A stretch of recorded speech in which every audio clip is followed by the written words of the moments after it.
नमस्कार, आपका सीजी समाचार में बहुत बहुत स्वागत है। मैं आप सबके साथ इत्तेशाम देशमुख। हमारा शो अब की बात किसकी सरकार कौन बनेगा विधायक में आज हमारे साथ भारतीय शक्ति चेतना पार्टी के प्रत्याशी महेश प्रसाद जी हमारे साथ उपस्थित है। नमस्कार महेश प्रसाद जी, आपको हमारे चैनल हमारे शो में बहुत बहुत स्वागत है। जी नमस्कार। मैं भी आपके सभी मेरे माताओं बहनों एमसीबी के सभी भाई बंधुओं को मेरा नमस्कार और आपके चैनल को हार्दिक शुभकामनाएं, बधाई।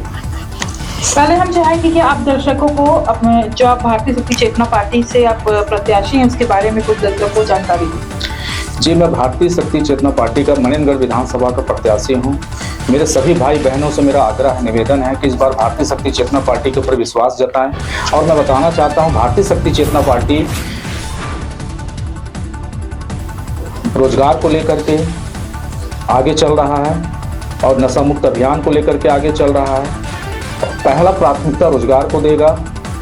जी, अगले सवाल आपसे ये रहेगा कि हमारे मनेनगढ़ विधानसभा में कुल 9 प्रत्याशी खड़े हुए हैं, तो आप अपने टक्कर का किस प्रत्याशी को मानते हैं? देखिए, मैं कभी किसी को कोई टक्कर अपना नहीं मानता।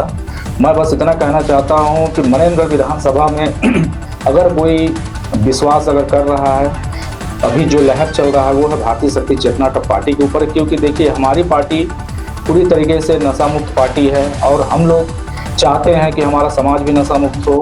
देखिए, आज युवा वर्ग के लोग जो नशे में कोरेक्स, गांजा, इंजेक्शन ये अपने शरीर में यूज करते हैं, जिससे युवकों का भविष्य कहाँ जा रहा है। इस विषय, ये गंभीर समस्या है। इस विषय को लेकर के हम लोगों ने नशा मुक्त अभियान चलाया है। और दूसरा प्राथमिकता दिया जा रहा है रोजगार को लेकर।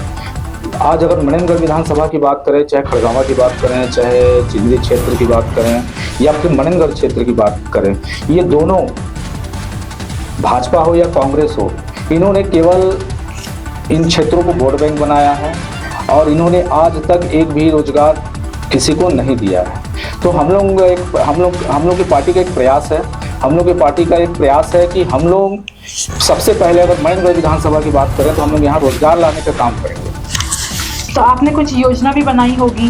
जी बिल्कुल, मैं आपको बताना चाहूँगा कि हम लोगों ने एक लघु उद्योग के माध्यम से, पर्यटन स्थल के माध्यम से, गृह उद्योग के माध्यम से स्थायित्व करने का हम लोग पूरा एक रणनीति बना के रखे हैं। आने वाला समय में अगर मैं विधानसभा में आता हूँ तो सबसे पहले हम लोग चिंदरी को स्थायित्व करेंगे, ताकि मनेनगढ़ का भी आपस में जुड़ा रहे और खड़गावा भी जुड़ा रहे। और मनेनगढ़ के लिए भी हम लोगों ने कुछ प्लानिंग किया है। और आपको बताना चाहूँगा कि खड़गावा क्षेत्र में हम लोग रेल लाइन लाने का एक सोच रखे हैं। तो जैसे कि आपने अपने घोषणा पत्र में खड़गवा को जिले से जोड़ने की बात भी कही है और रेलवे लाइन की स्थापना करने की बात की, जैसे कि आपने कहा, तो इसका कुछ तैयारी आपने सोचा होगा, कुछ योजनाएं सोची होंगी? जी, हम लोग के रणनीति के तहत हम लोगों ने सोचा है, उसकी तैयारी बना करके रखे हैं कि अगर हम लोग इस विधानसभा में जीतेंगे तो निश्चित तौर से हम लोग खड़गावा क्षेत्र को रेल लाइन देंगे ही देंगे। इसके अलावा खड़गावा क्षेत्र को रोजगार देंगे और रोजगार के माध्यम से हम लोग अपने मनेनगढ़ शहर का विकास करेंगे। जैसे कि अभी तक देखा जाए, जितनी भी हमारी जो जनता है उनके बीच में केवल बीजेपी और कांग्रेस रहता है, लेकिन आप एक बार उभर के इस पार्टी के सामने नाम आ रहा है भारतीय शक्ति चेतना पार्टी। तो क्या आपको लगता है कि इन दो पार्टियों के बीच में इस पार्टी अपनी जगह बना पाएगी? देखिए, 76 वर्ष गुजर गए, लेकिन इन लोगों ने आज चिरमिरी क्षेत्र को बोलें या फिर मनेनगढ़ क्षेत्र को बोलें या फिर खड़गावा क्षेत्र को बोले, एक योजना बड़ी बता दें कि इन्होंने किया होगा। मैं आपको बताना चाहूँगा, आज भी चिरमिरी के लोग नल जल योजना से परेशान हैं। आज भी खड़गावा क्षेत्र के लोग सड़क से परेशान है। आज भी ग्रामीण क्षेत्र में ऐसे ग्रामीण क्षेत्र है जहाँ इन लोगों ने सीसी सड़क तक का निर्माण नहीं किया है। ये विकास के बड़े दावे करते हैं।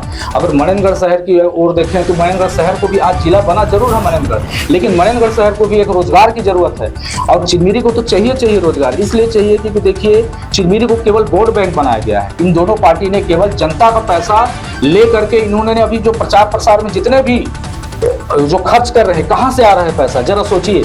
ये इतने फ्लेक्सी, ये इतने सारे जो अभी इनका जो प्रचार प्रसार चल रहा है, पैसा कहाँ आता है? जनता का पैसा लूट करके, जनता को थोड़ा मोड़ा दे करके इन लोग अपने आप को हाईलाइट करते हैं। ये 5 साल तक फिर ये नजर नहीं आएंगे, ये केवल चुनाव तक दिखेंगे, उसके बाद इनका नजर आना मुश्किल है।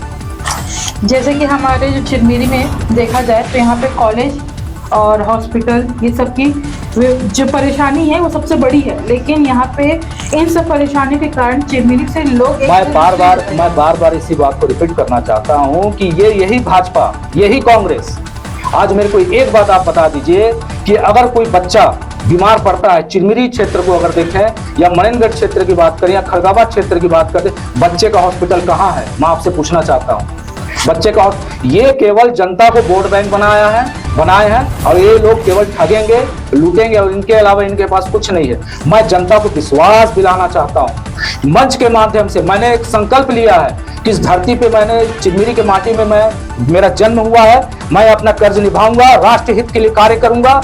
ऐसी योजनाएं लाई जाएंगी जिसमें जनता विश्वास करेगी। मैं वचन दे रहा हूँ। चिरमिरी में जो पलायन की स्थिति उत्पन्न हो रही है उसके आप क्या कर सकते हैं? जी बिल्कुल, मैं इससे पहले भी आपको बताया था कि हम लोग एक रोजगार यहाँ पर लाएंगे, एक लघु उद्योग, एक गृह उद्योग, एक फैक्ट्री उक्ति यहाँ पर डाल करके एक ये राजनीति के तहत हम लोग काम करेंगे ताकि यहाँ के लोगों को रोजगार मिल सके और धीरे धीरे चिरमिरी में इनका ठहराव हो सके। सबसे बड़ा मुद्दा है रोजगार का।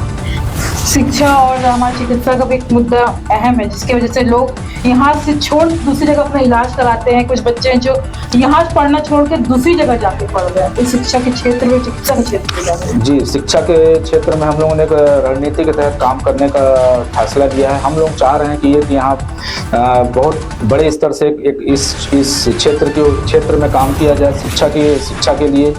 और मैं ये कहना चाहूँगा कि मनेनगढ़ अगर विधानसभा की बात करें तो 3 चीज बहुत महत्वपूर्ण है।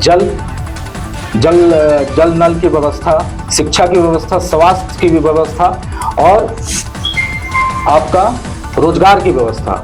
मैं ये बार बोलना चाहूंगा कि चिरमिरी को रोजगार चाहिए, मनेनगढ़ को रोजगार चाहिए, खरगावा को रोजगार चाहिए। हम लोग नाली सड़क को ब्रेक लगा करके बाद में भी इसका विकास कर सकते हैं। जैसे कि जो चुनाव में तमाम पार्टियां खड़ी होती है और अपने अलग अलग वादे भी करती है, कई बार घोषणा पत्र में करती है, लेकिन उनको पूरा नहीं कर पाती। उस पर आप क्या कहना चाहेंगे? देखिए, इन लोगों ने 76 वर्ष यही किया है। इन लोग अब वर्तमान जो विधायक थे वो उन्होंने भी चिरमिरी को स्थायित्व करने का वादा किया था। आप लोग खुद समझ सकते हैं, जनता खुद जान रही है कि उन्होंने अपना वादा कितना पूरा किया। उन्होंने विकास कार्य तो किए, लेकिन कौन सा विकास कार्य किए? नाली का, सड़क का, भवन का, जिसमें पब्लिक का कोई लेना देना नहीं है। मैं ये बताना चाहूंगा कि चिरमिरी को सिर्फ रोजगार चाहिए। आज की स्थिति में चिरमिरी को रोजगार चाहिए, रोजगार मिलेगा, चिरमिरी में स्थायित्व बनेगा। यहाँ से लोग बाहर की ओर जा रहे हैं, अपने घर को छोड़ के, अपने माता को छोड़ के, अपने पिता को छोड़ के, अपने बच्चों को छोड़ करके। लेकिन इन नेताओं को केवल चिरमिरी को वोट बैंक बनाया गया है और वोट बैंक बना करके इन लोग जनता को छलने का काम किया है। ये भाजपा और कांग्रेस हमारी जो सरकार चली है, लोगों के दिमाग और दिल में जो बैठे कि यही हमारी सरकार है, तो उन्होंने बहुत से वादे किए विकास को लेकर के, लेकिन उनका विकास क्या धरातल पे है? मैं बताना चाहूंगा कि माननीय भूपेश बघेल जी भी तो शराबबंदी का आश्वासन दिए थे, भी गंगा जल लेकर के उन्होंने कितना वादा किया। तो इन लोगों ने तो जनता को छला है। लेकिन भारतीय शक्ति चेतना पार्टी एक ऐसी पार्टी है जो पूर्ण तरीके से भ्रष्टाचार मुक्त पार्टी है। हम लोग की पार्टी भ्रष्टाचार खत्म करने के लिए भारतीय शक्ति चेतना पार्टी आएगी और मैं जनता को विश्वास दिलाता हूं कि मैं ये वचन देता हूं कि हम लोग अच्छे से काम करेंगे और भ्रष्टाचार को खत्म करेंगे। ये जनता देखेगी और जनता को हमारे ऊपर विश्वास करना चाहिए। निवेदन है, जनता से मेरा प्रार्थना है।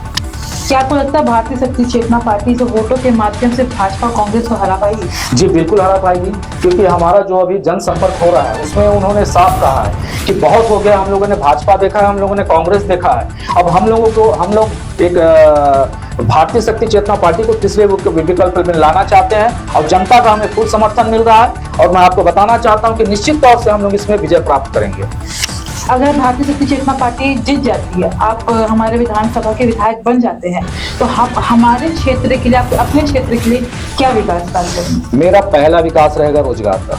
मैं बार कह रहा हूँ, पहला विकास रहेगा मेरा रोजगार का। पहले मैं चिरमिरी क्षेत्र की बात करूं या मनेनगढ़ क्षेत्र की बात करूं या फिर खरगावा क्षेत्र की बात करूं, पहला काम रहेगा विकास का काम। नाली सड़क हम लोग कभी भी बना लेंगे, लेकिन यहाँ सबसे पहला मुद्दा है जो यहाँ से बाहर लोग जा रहे हैं उसको रोकना, यहाँ जनसंख्या को बढ़ाना। ये लघु उद्योग के माध्यम से, गृह उद्योग के माध्यम से, बार कहना चाहता हूँ, पर्यटन स्थल के माध्यम से हम लोग ये कार्य करेंगे, ये तय है। बहुत बहुत शुक्रिया महेश जी, आपको हमारे चैनल में और लोगों से, जनता से बात करने के लिए। ऐसे ही हमारे शो से जुड़े रहें और देखते रहें हमारे इस शो को। हमारे चैनल को लाइक, सब्सक्राइब, शेयर करना ना भूलें। धन्यवाद।